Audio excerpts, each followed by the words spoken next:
కాళేశ్వరం ప్రాజెక్టుకు 1,00,000 కోట్లు ఖర్చు చేసి కూడా ఎలాంటి ఫలితం లేకుండా చేశారని కాంగ్రెస్ పార్టీ మంత్రులు ఆరోపించారు. మేడిగడ్డ అన్నారం ప్రాజెక్టులను మంత్రులు శ్రీధర్ బాబు, పొంగులేటి, ఉత్తమ్ కుమార్ రెడ్డి, కోమటిరెడ్డి వెంకటరెడ్డి, పొన్నం ప్రభాకర్లు పరిశీలించారు. జలవనరుల శాఖ అధికారులతో మంత్రులు రివ్యూ నిర్వహించారు. కాళేశ్వరం ప్రాజెక్టు బీఆర్ఎస్ ప్రభుత్వానికి మానస పుత్రికగా మారిందని విమర్శించారు.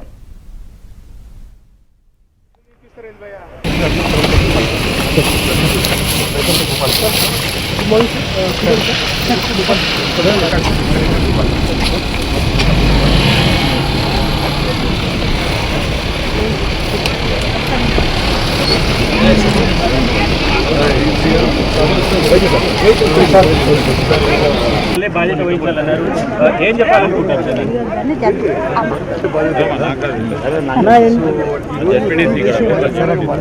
ఎల్ఎన్టీ వాళ్ళు మీకు కష్టమని ఒక లేఖ ఇచ్చారంటే దాని మీద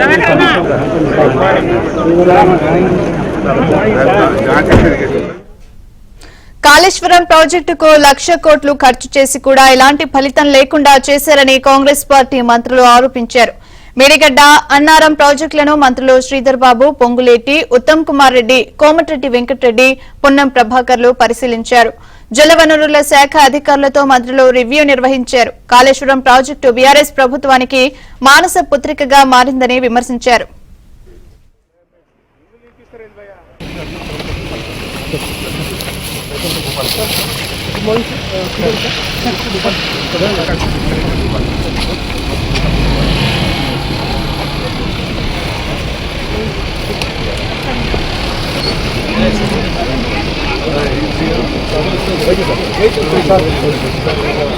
బాధ్యత వహించాలన్నారు. ఏం చెప్పాలనుకుంటారు సార్?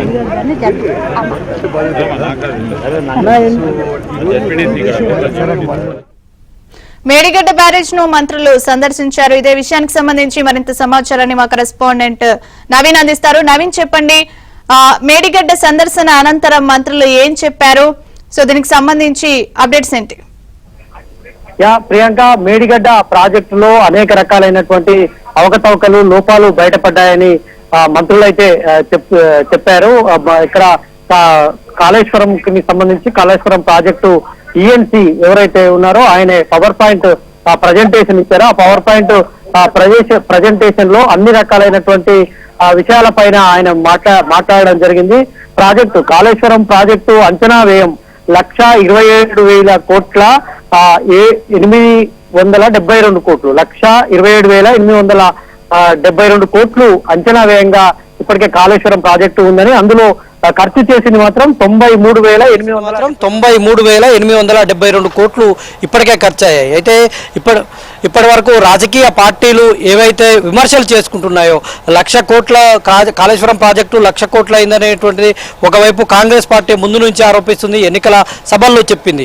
తర్వాత ఇటు 1,00,000 కోట్లు ఎక్కడ ఉంది, 1,00,000 కోట్ల అవినీతి ఎట్లా జరిగింది, ఆ ప్రాజెక్టు కట్టింది 8,000 కోట్ల అనేటువంటిది బీఆర్ఎస్ అప్పటి ప్రభుత్వ మంత్రులు కానీ ప్రభుత్వం కానీ చెప్తూ వచ్చింది. కానీ వాస్తవిక పరిస్థితి అయితే ఇవాళ పవర్ పాయింట్ ప్రజెంటేషన్లో అధికారులు అయితే చెప్పడం జరిగింది. 1,27,000 కోట్ల 872 కోట్లు అంచనా వ్యయంగా ఉంటే ఇప్పటికే 93,872 కోట్లు ఖర్చు చేసినట్టుగా ఇప్పటికే పవర్ పాయింట్ ప్రజెంటేషన్లో చెప్పారు. ఇందులో ప్రధానంగా లోపాలే మనకు ఎక్కువగా కనిపించాయి. ఇక్కడ ప్రాజెక్టు నిర్మాణంలో ఎక్కడైతే మేడిగడ్డ దగ్గర నిర్మించారో ఇది సరైనటువంటి చోటు కాదు ప్రాజెక్టు నిర్మించడానికి అని అధికారులు నివేదికలు ఇచ్చినప్పటికీ అప్పటి ప్రభుత్వం ఒత్తిడి వల్ల ఇక్కడ మేడిగడ్డ దగ్గర నిర్మించారనేటువంటిది కూడా పవర్ పాయింట్ ప్రజెంటేషన్లో మనకు వెల్లడి అయింది. ఎక్కడైతే తుమ్మిడిహెట్టి గతంలో ఉన్నటువంటి ఉమ్మడి ఆంధ్రప్రదేశ్లో ఉన్నటువంటి గవర్నమెంట్ తుమ్మిడిహెట్టి వద్ద 152 అడుగుల మేర ప్రాజెక్టు నిర్మించాలని అప్పుడు ప్రయత్నాలు చేశారు. మహారాష్ట్ర ప్రభుత్వంతో చర్చలు కొనసాగుతుండగానే ఈలోగా రాజకీయ పరిస్థితులు మారిపోయాయి. అయితే అక్కడ తుమ్మిడిహెట్టి వద్ద నిర్మించాల్సినటువంటి ప్రాజెక్టు కాస్త తెలంగాణ ఆవిర్భావం జరిగాక ముఖ్యమంత్రి కేసీఆర్ వచ్చిన తర్వాత మేడిగడ్డ దగ్గర నిర్మించాలని నిర్ణయించారు. అందులో భాగంగానే అక్కడ నిర్మించారు. అయితే ఇక్కడ నిర్మించిన ప్రాజెక్టులో మేడిగడ్డ దగ్గర నిర్మించినటువంటి దాంట్లో ఇక్కడ కుంగుబాటుకు సంబంధించి 20వ పిల్లర్ పూర్తి స్థాయిలో కుంగిపోయిందని చెప్పారు. అది దాంతో పాటు ఇటు 20వ పిల్లర్ కానుకొని ఉన్నటువంటి 19, 20 కుంగిపోయింది. 21, 22 వరకు కూడా డ్యామేజ్ ఉంది. 5 మీటర్ల మేర ప్రాజెక్టు కుంగిపోయిందని అధికారులు నివేదికలో చెప్పారు. అయితే కుంగిపోయిన దగ్గర ఇప్పుడు ప్రస్తుతానికైతే కాపర్ డ్యామ్ పనులు జరుగుతున్నాయని కూడా వెల్లడించారు. కానీ డ్యాములో మాత్రం ఎక్కడా కూడా ఒక్క చుక్క నీటిని కూడా నిల్వ చేయలేదని అన్నారు. అయితే ఇక్కడ ఉత్తమ్ కుమార్ రెడ్డి లాంటి మంత్రులు మధ్య మధ్యలో ప్రజెంటేషన్లో అధికారులు ఇస్తున్నటువంటి ప్రజెంటేషన్లో పొంగులేటి శ్రీనివాసరెడ్డి కానీ ఉత్తమ్ కుమార్ రెడ్డి కానీ నీటిపారుదల శాఖ మంత్రి ఇన్వాల్వ్ అయ్యారు. అయితే అసలు బరాజులు అంటే నీటి నిల్వ కోసం కట్టినవి కాదు, అవి కేవలం అప్పటికప్పుడు ఎత్తిపోసుకునేటందుకు. ఇప్పుడు ధవళేశ్వరం బ్యారేజీ, అంత పెద్ద బ్యారేజీలోనే కేవలం 3-4 టీఎంసీల నీరు మాత్రమే ఉంటుంది. కానీ ఇక్కడ నిర్మించినటువంటి మేడిగడ్డ బ్యారేజీలో ఇంత పెద్ద మొత్తంలో అంటే 16 టీఎంసీల నీరు నిల్వ ఉండేటట్టు ఇక్కడ దానికి డిజైన్ చేశారు.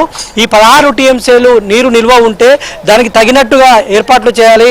అది ఇసుక పైన బ్యారేజ్ కట్టారు. దానికి ఇసుక కింద వచ్చేటువంటి బొగ్గు నిక్షేపాలు ఉన్నాయి. ఆ బొగ్గు నిక్షేపాలు మొత్తం లోపలికి తవ్విన తర్వాత అక్కడి నుంచి కాంక్రీట్ వేసుకొని కట్టాల్సి ఉంటుంది. కానీ దీనిలో నాణ్యతా లోపాలైతేనేమి, నిర్మాణ లోపాలైతేనేమి స్పష్టంగా ఉన్నాయి.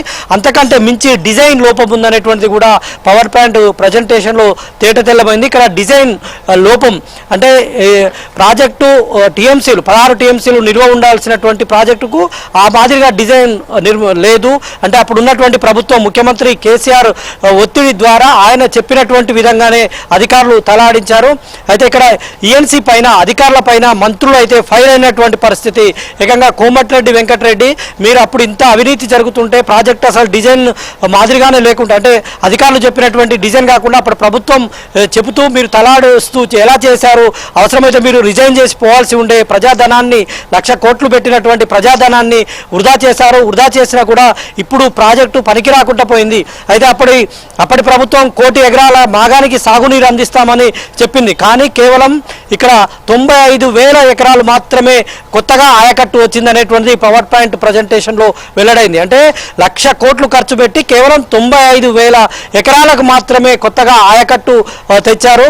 ఆ తెచ్చినటువంటి ఆయకట్టులో కూడా పూర్తి స్థాయిలో ఇప్పుడు ఈ లోపాలు బయటపడుతున్నాయి. కాబట్టి నీరంతా కూడా వృధాగా పోయింది. కాబట్టి ఇప్పుడు ఉపయోగంలోకి లేకుండా పోయింది. అంటే ఈ రివ్యూనంతా కూడా ఇవాళ పవర్ పాయింట్ ప్రజెంటేషన్లో వచ్చినటువంటి అంశాలు వీటన్నింటిని కూడా ముఖ్యమంత్రి రేవంత్ రెడ్డితో చర్చించి తదుపరి కాళేశ్వరం ప్రాజెక్టు ఏం చేయబోతున్నారు